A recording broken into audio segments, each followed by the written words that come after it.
Pinagpalang umaga po sa ating lahat para sa ating pang-araw-araw na talata. Tayo ngayon ay nasa Genesis Kapitulo 8, versikulo 1 hanggang 5. Hindi nagwaglit sa isipan ng Diyos si Noe at ang lahat ng hayop na kanya kasama niya sa daong.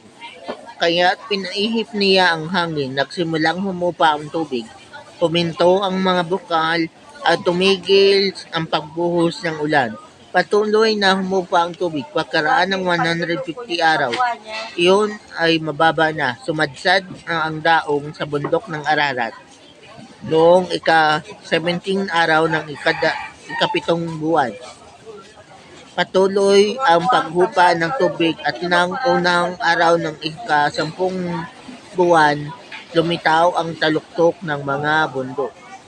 So, yun na nga po na ang Diyos na ating pinaglilingkuran ay hindi tayo nakakalimutan before, during, and after ng dilubyo. Kung ano man pinagdadaanan mo, hindi ka nakalimutan ng Diyos. Sapagkat ang Diyos na ating pinaglilingkuran ay walang Alzheimer's. Hindi siya nakakalimot.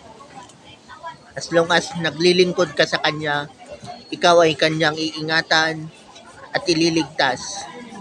Ikaw at ang buong mong pamilya.